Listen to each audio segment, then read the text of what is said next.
السلام علیکم ورحمۃ اللہ وبرکاتہ. ان الحمد للہ نحمده ونستعینه ونستغفره ونعوذ باللہ من شرور انفسنا ومن سیئات اعمالنا من يهده الله فلا مضل له ومن يضلل فلا هادي له واشهد ان لا اله الا الله وحده لا شريك له واشهد ان محمدا عبده ورسوله.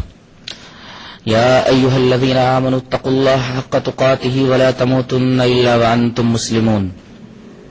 يا أيها الناس اتقوا ربكم الذي خلقكم من نفس واحدة وخلق منها زوجها وبث منهما رجالا كثيرا ونساء واتقوا الله الذي تساءلون به والأرحام إن الله كان عليكم رقيبا. يا أيها الذين آمنوا اتقوا الله وقولوا قولا سديدا يصلح لكم أعمالكم ويغفر لكم ذنوبكم ومن يطع الله ورسوله فقد فاز فوزا عظيما. أما بعد أعوذ بالله من الشيطان الرجيم. فخلف من بعدهم خلف أضاعوا الصلاة واتبعوا الشهوات فسوف يلقون غيا. حضرات علماء کرام، محترم بزرگوں، نوجوان بھائیوں، پیارے بچوں، پردہ-نشین ماں اور بہنوں، جیسا کہ آپ کو اس بات کا اچھی طرح علم ہے کہ توحید کے بعد شریعت اسلامیہ میں سب سے اہم چیز نماز ہے، اور جیسا کہ میں نے حقیقت صلاۃ کے موضوع میں ایک حدیث پیش کی تھی کہ قیامت کے دن سب سے پہلے اللہ تبارک و تعالی کے حضور نماز کے بارے میں محاسبہ کیا جائے گا. نماز اچھی نکلی تو ساری عبادتوں کے بارے میں یہ امید لگائی جا سکتی ہے کہ وہ اچھی نکلیں گی. اگر نماز خراب نکلی تو پھر ساری عبادتوں کے بارے میں سوالیہ نشان لگ جائے گا. نماز کے محاسبے میں سب سے پہلے تو یہ پوچھا جائے گا کہ تم نے نماز ادا کی یا نہیں کی. اگر جواب یہ ملا کہ نماز ادا کی گئی ہے تو پھر دوسرا سوال یہ ہوگا کہ نماز تم نے میرے رسول کے طریقے کے مطابق پڑھی تھی یا کسی اور کا طریقہ نماز کے بارے میں اپنایا تھا. بعض لوگوں کو میں نے یہ کہتے ہوئے سنا ہے کہ اللہ تبارک تعالیٰ صرف نمازوں کے بارے میں پوچھے گا کہ تم نے نماز پڑھی یا نہیں پڑھی، کس طریقے سے پڑھی یہ نہیں پوچھا جائے گا. سوال یہ ہے کہ کیسے نہیں پوچھا جائے گا، جبکہ قرآن اور حدیث میں اس کی وضاحت کی گئی ہے. اصل میں وہی شخص نماز اچھی طرح پڑھ سکتا ہے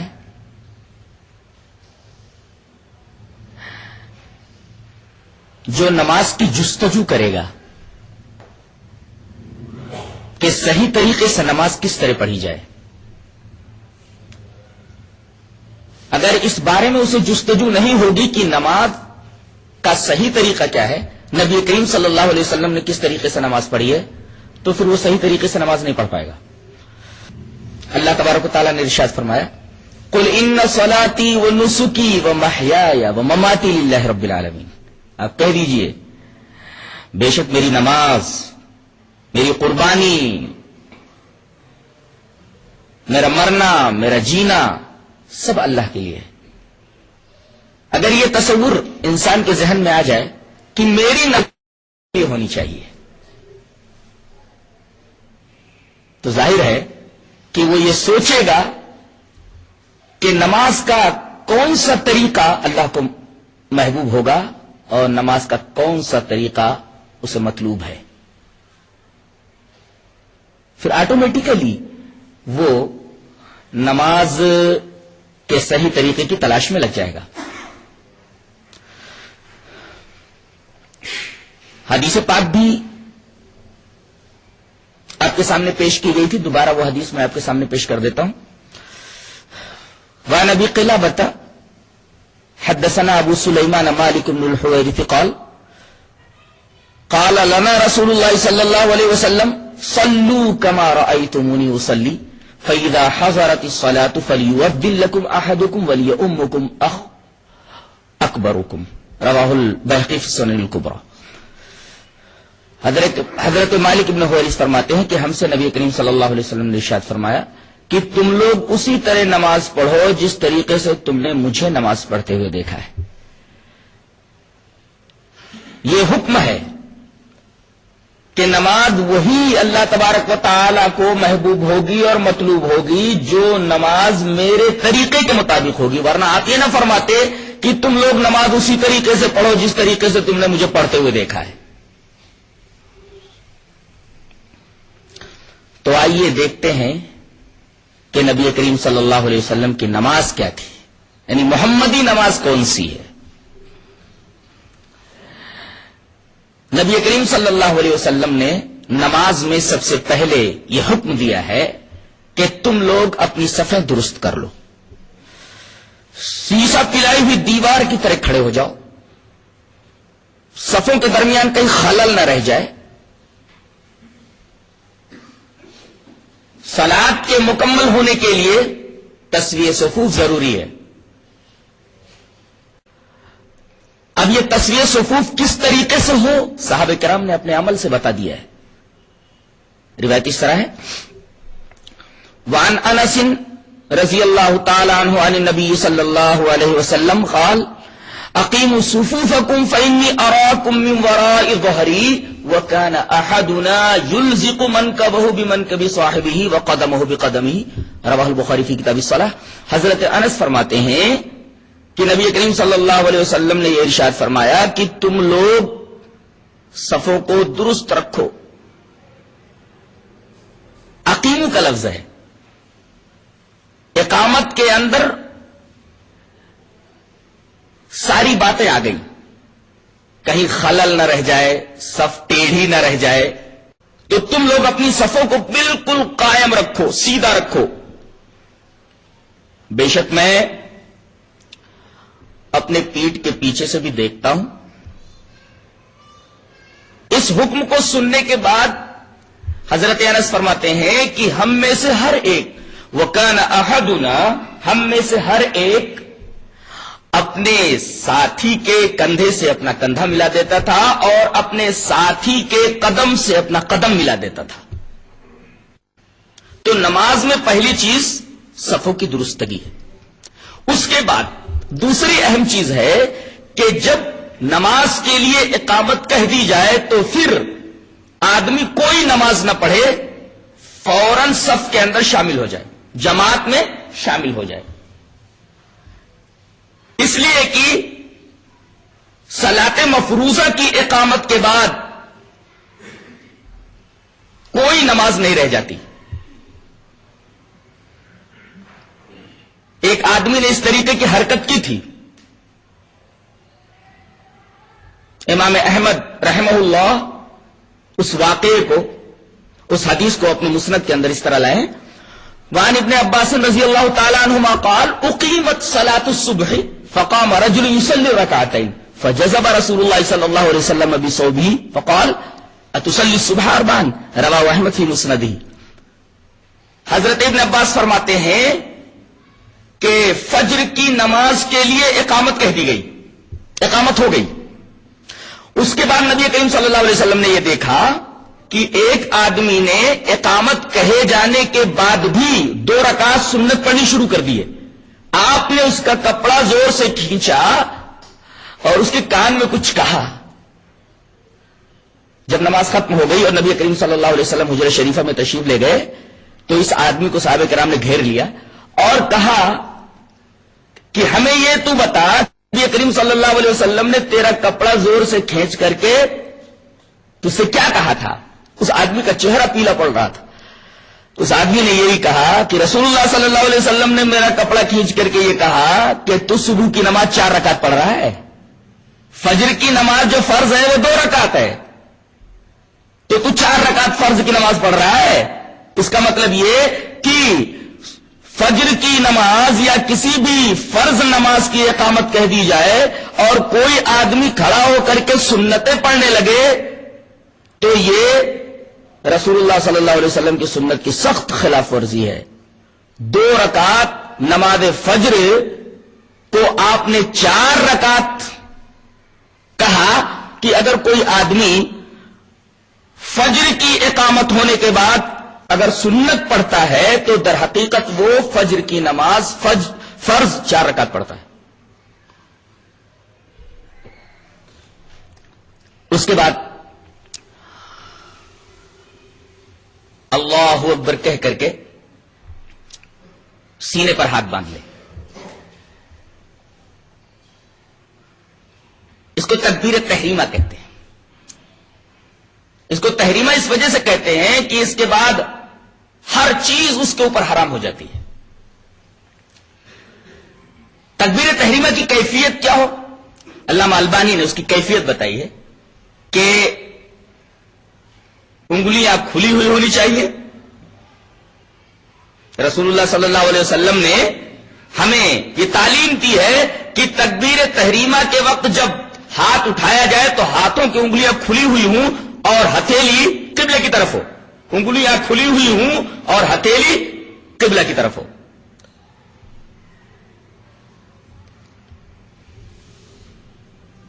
پہلے ہاتھ اٹھائے یا اللہ اکبر کہے؟ تکبیر پہلے بولے یا پہلے ہاتھ اٹھائے؟ دونوں جائز ہے. پہلے تکبیر کہے اس کے بعد ہاتھ باندھے سینے کے اوپر یا پہلے سینے پر ہاتھ باندھ لے اس کے بعد تکبیر کہے؟ دونوں طریقے سے جائز ہے.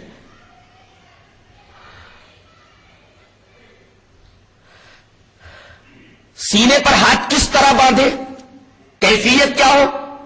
اس کا 3 طریقہ آیا. یا تو زرہ کو زرہ کے اوپر رکھے، یا ہاتھ کو کلائی کے اوپر رکھے، یا ہتھیلی کو رسغ کے اوپر، ہتھیلی کے گٹے کے اوپر رکھے. یہ 3 طریقہ ہے سینے پر ہاتھ باندھنے کا. سینے پر ہاتھ باندھنے کی روایت امام ابن خزیمہ اپنی صحیح کے اندر لائے ہیں حضرت وائل ابن حجر سے. روایت اس طرح ہے: وان وائل ابن حجر رضی اللہ تعالی عنہ قال صلیت مع رسول اللہ صلی اللہ علیہ وسلم فوضع يده اليمنى على يده اليسرى على صدره. رواه ابن خزیمہ فی صحیح. حضرت وائل ابن حجر فرماتے ہیں کہ میں نے رسول اللہ صلی اللہ علیہ وسلم کے پیچھے نماز پڑھی تو آپ نے اپنا دایاں ہاتھ بائیں ہاتھ کے اوپر رکھ کر کے سینے کے اوپر رکھ لیا. بعض لوگوں نے اس روایت کے اوپر کلام کیا ہے کہ اس کے اندر محمد بن اسماعیل ہیں جن کے اوپر کچھ کلام ہے، لیکن 2 روایتیں، ایک حلب کی روایت ہے اور ایک طاؤس کی مرسل روایت ہے جسے حضرت امام ابو داؤد شریف کے اندر لائے ہیں. اور وہ مرسل روایت اس روایت سے مل کر صحیح ہو جاتی ہے اور یہ مرسل طاؤس اس حدیث وائل ابن حجر سے مل کر صحیح ہو جاتی ہے. ایک دوسرے کو یہ دونوں روایتیں تقویت پہنچا دیتی ہیں اور دونوں صحیح ہو جاتی ہیں، اس لیے کہ ایک دوسرے کی تائید میں ہے. وائل ابن حجر کی اس حدیث کی تائید میں طاؤس کی کون سی روایت ہے؟ وہ روایت امام ابو داؤد کی الفاظ کے اندر لائیں. وان طاؤس قال کان رسول اللہ صلی اللہ علیہ وسلم یضع یده الیمنى على یده اليسرى ثم یشد بینہما على صدره وهو في الصلاة. رواه ابو داؤد فی کتاب الصلاة. حضرت طاؤس فرماتے ہیں کہ رسول اللہ صلی اللہ علیہ وسلم اپنے داہنے ہاتھ کو اپنے بائیں ہاتھ کے اوپر رکھتے تھے اور پھر ان دونوں کو مضبوطی سے اپنے سینے کے اوپر باندھ لیتے تھے اس حال میں کہ آپ نماز میں ہوتے تھے. طاؤس کی یہ مرسل روایت صحیح ہو جاتی ہے حدیث وائل ابن حجر سے مل کر کے، اور حدیث وائل ابن حجر کو تقویت پہنچ جاتی ہے طاؤس کی اس روایت سے. ثابت یہ ہوا کہ سینے پر ہاتھ باندھنا ہی نبی کریم صلی اللہ علیہ وسلم سے صحیح طریقے سے ثابت ہے. رہا مسئلہ ناف کے نیچے ہاتھ باندھنے کا، اس سلسلے میں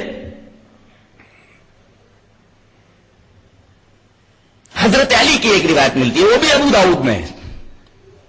ابو داؤد میں وہ روایت کس طرح ہے جو مخالف کا مستدل ہے؟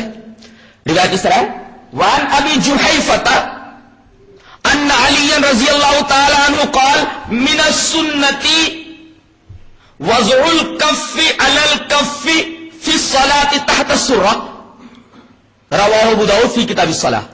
حضرت ابو جحیفہ کہتے ہیں کہ حضرت علی رضی اللہ تعالیٰ عنہ نے یہ فرمایا کہ سنت یہ ہے کہ آدمی ہتھیلی کو ہتھیلی پر رکھ کر کے نماز میں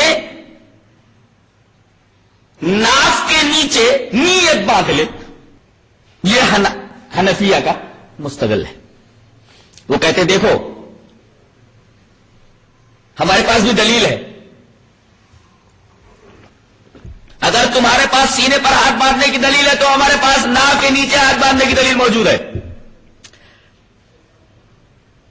تم حدیث وائل ابن حجر پیش کرتے ہو، طاؤس کے مرسل پیش کرتے ہو، تو ہمارے پاس تو حضرت علی سے مروی روایت موجود ہے. جواب اس کا یہ ہے کہ یہ جو روایت ہے حضرت علی سے جو ابو داؤد میں آئی ہے، یہ روایت کس درجے کی ہے؟ پہلے یہ تو جان لیجئے، یہ روایت ضعیف ہے. کیوں ضعیف ہے؟ اس لیے کہ محدثین یہ کہتے ہیں کہ اس میں عبد الرحمن ابن اسحاق واسطی سند کے اندر موجود ہے جو بالاتفاق ضعیف ہے. ظاہر ہے جب سند میں عبد الرحمن ابن اسحاق واسطی موجود ہے جس کے بارے میں محدثین کا زبردست کلام ہے اور یہ راوی متکلم فی ہے، اس وجہ سے یہ روایت ضعیف ہے، تو صحیح روایت کے مقابلے میں ضعیف کیسے چل سکتی ہے؟ قرآن تو یہ کہتا ہے کہ جب یقین آ جائے تو گمان کو اور ظن کو مسترد کر دیا جائے. تو حدیث صحیح تو یقین کے درجے میں ہے اور ضعیف حدیث ظن کے درجے میں ہے، اور قرآن کا حکم یہ ہے کہ جب یقین آ جائے، علم آ جائے تو گمان کو مسترد کر دیا جائے. لہذا حدیث وائل ابن حجر کے مقابلے میں اور طاؤس کے مقابلے میں یہ حدیث علی ضعیف ٹھہرتی ہے عبد الرحمن ابن اسحاق واسطی کی وجہ سے. لہذا حنفیہ کا یہ مستدل صحیح نہیں ہے، اس لیے کہ یہ حدیث ضعیف ہے. یہ تو سینے پر نیت باندھنے کی صحیح روایت کا تذکرہ تھا. نیت کے تعلق سے بھی ایک بات ذہن نشین کر لیجئے کہ بعض لوگ جیسے ہی نماز کے اندر کھڑے ہوتے ہیں، اردو میں یا انگریزی میں یا جو بھی ان کی زبان ہوتی ہے، زبان سے نیت کرنا شروع کر دیتے ہیں. نیت کرتا ہوں میں 4 رکعت نماز فرض، پیچھے اس امام کے منہ بیرا کعبہ شریف کی طرف وقت ظہر اور نہ جانے کیا کیا بولتے رہتے. کیا یہ صحیح ہے؟ حقیقت یہ ہے کہ زبان سے نیت کرنا نہ تو نبی کریم صلی اللہ علیہ وسلم سے ثابت ہے، نہ صحابہ کرام سے ثابت ہے، نہ تابعین سے ثابت ہے، نہ تبع تابعین سے ثابت ہے. اور جب نبی سے بھی ثابت نہیں، صحابہ سے بھی ثابت نہیں، تابعین سے بھی ثابت نہیں، ظاہر ہے کہ یہ بدعت ہے. اس سلسلے میں اگر ہم بخاری شریف کی پہلی روایت حدیث نیت کو سامنے رکھ لیں تو بات بالکل واضح ہو جاتی ہے، اور اس حدیث پر شیخ الاسلام امام ابن تیمیہ رحمۃ اللہ علیہ کا تبصرہ بھی اگر ذہن میں رکھ لیں تو بات اور بھی زیادہ واضح ہو جاتی ہے. پہلے میں روایت پڑھتا ہوں. حضرت علقمہ ابن وقاص لیثی کہتے ہیں سمعت عمر بن الخطاب رضی اللہ تعالی عنہ علی المنبر وهو يقول سمعت رسول الله صلی اللہ علیہ وسلم يقول انما الاعمال بالنیات وانما لكل امرئ ما نوى فمن كانت هجرته الى دنيا يصيبها او امرأة ينكحها فهجرته الى ما هاجر اليه رواه البخاری فی کتاب الوحی. حضرت امام بخاری حدیث پاک کو کتاب الوحی کے اندر لائے.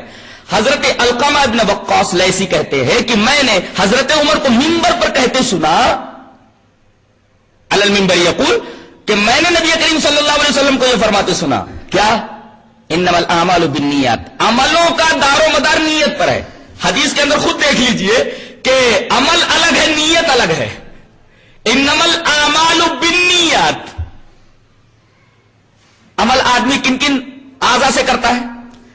ہاتھ سے عمل کرتا ہے، پیر سے عمل کرتا ہے، آنکھ سے عمل کرتا ہے، کان سے عمل کرتا ہے، اور اسی طریقے سے زبان سے عمل کرتا ہے، گالی دینا، کسی کو برا بھلا کہنا، کسی کی غیبت کرنا، چغلی کرنا، گالی دینا، اسی طریقے سے اچھی بات کہنا، ساری چیزیں یہ زبان کا فعل ہے، زبان کا عمل ہے، اور زبان ایک عضو ہے.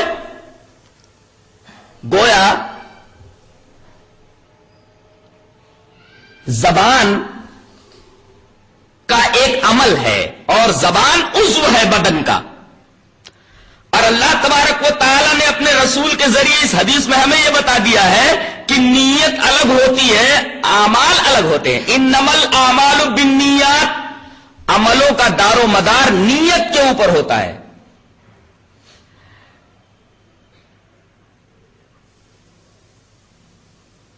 نیت کا تعلق قلب سے ہے اور اعمال کا تعلق اعضاء و جوارح سے ہے. حضرت علامہ ابن تیمیہ رحمت اللہ علیہ نے اس پر ایک بڑا دقیق اور بڑا لطیف تبصرہ فرمایا ہے. میں چاہتا ہوں وہ تبصرہ آپ کے گوش گزار کر دوں. وہ کہتے ہیں کہ اگر کوئی آدمی زبان سے نیت کرتا ہے تو تحصیل حاصل کرتا ہے، اور تحصیل حاصل بے وقوفی ہے، حماقت ہے. مثلا مجھے گلاس میں پانی دے دیا جائے تو مجھے پانی حاصل ہو گیا، اب پانی حاصل ہونے کے بعد میں پانی حاصل کروں، یہ حماقت ہے.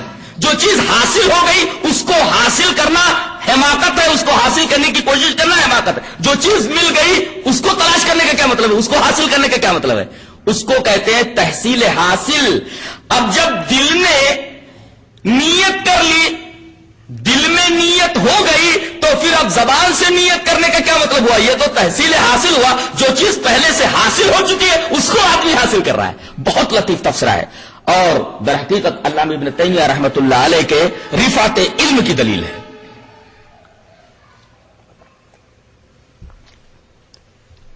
بھائی نیت دل کا عمل تھا، نیت دل کا عمل ہونے کی وجہ سے دل نے وہ عمل کر لیا،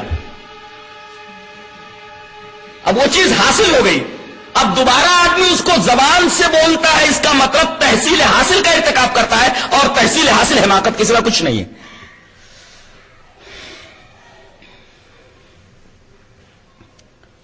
لہذا زبان سے نیت کرنا بدعات شنیعہ میں سے ایک بہت بڑی بدعت ہے. ہم کہاں تک پہنچے تھے کہ سینے پر ہاتھ باندھ لیا جائے. اب سینے پر ہاتھ باندھنے کے بعد تعوذ اور تسمیہ کے ساتھ آپ الحمد شریف پڑھیے، اس کے بعد کسی سورت کو ملا لیجئے، اس کے بعد آپ رکوع میں جائیے. رکوع میں جانے سے پہلے آپ رفع الیدین کیجئے، رکوع سے اٹھیے تو رفع الیدین کیجئے. اس رفع الیدین کا ثبوت ہے؟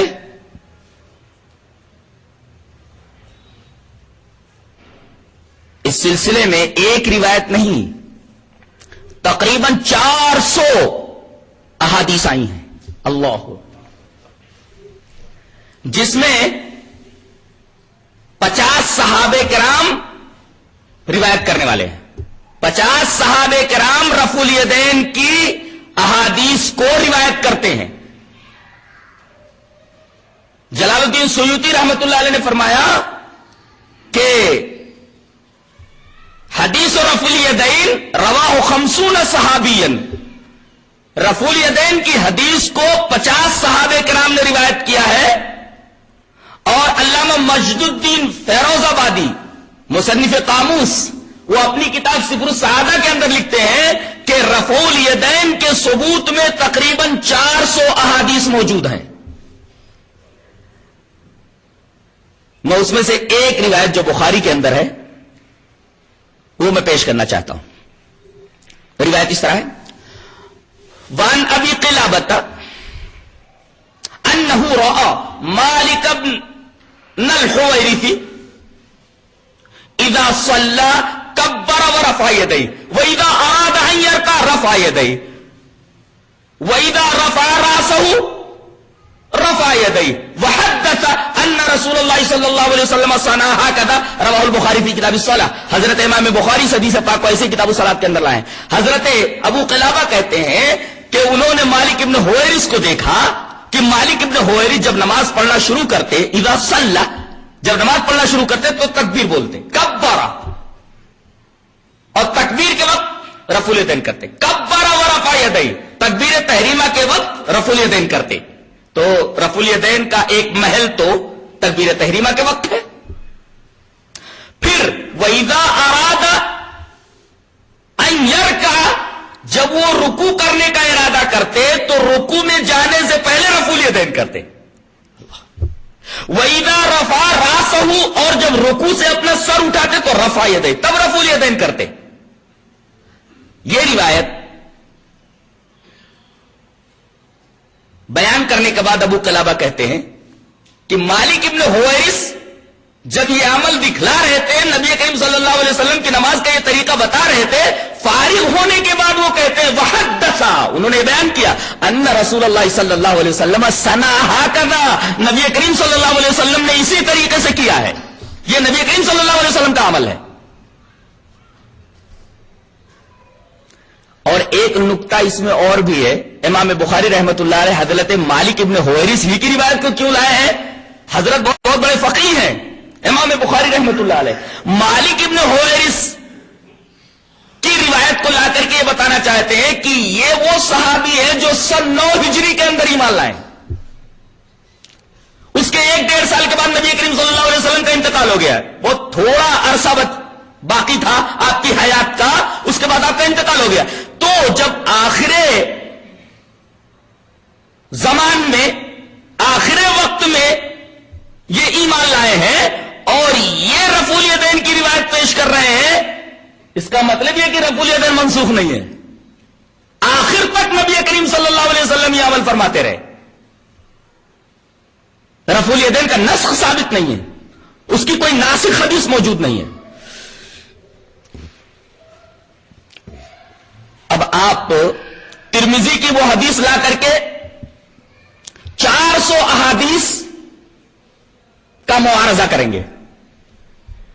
ایک طرف 400 احادیث ہیں جو رفع الیدین کو سنت بتا رہی ہیں، اس کے مقابلے میں کون سی حدیثیں ہیں ان کا بھی ذرا جائزہ لے لیتے ہیں. ایک روایت ترمذی کے اور 2-3 روایتیں ابو داؤد کی ہیں. پہلے ترمذی کی روایت پڑھتا ہوں.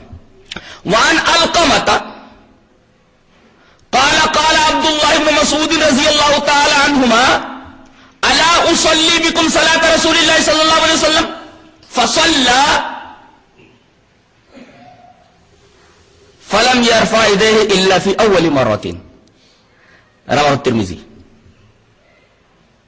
فی کتاب الصلاۃ. حضرت امام ترمذی حدیث پاک کو کتاب الصلاۃ کے اندر لائیں. پہلے ترجمہ دیکھیے.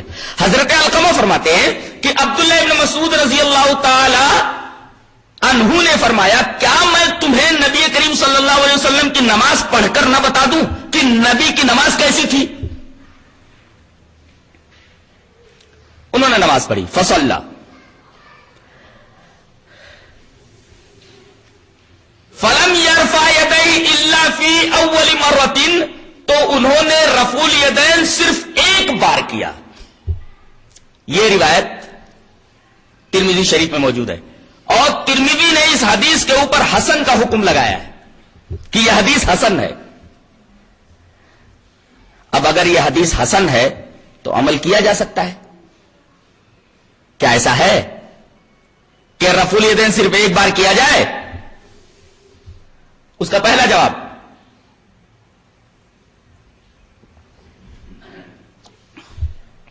پہلا جواب یہ ہے کہ ابو داؤد یہی روایت ابو داؤد کے اندر لا رہے ہیں. جو روایت ترمذی میں موجود ہے یہی روایت ابو داؤد شریف کتاب الصلاۃ میں لا رہے ہیں، چند الفاظ کے فرق کے ساتھ. وہ الفاظ کون سے ہیں جو ترمذی میں نہیں ہے؟ میں وہ روایت پڑھتا ہوں جو ابو داؤد میں ہے. ان علقمۃ قال قال عبد الله بن مسعود رضی اللہ تعالی عنہ الا اصلی بكم صلاة رسول اللہ صلی اللہ علیہ وسلم قال فصلى فلم يرفع يديه الا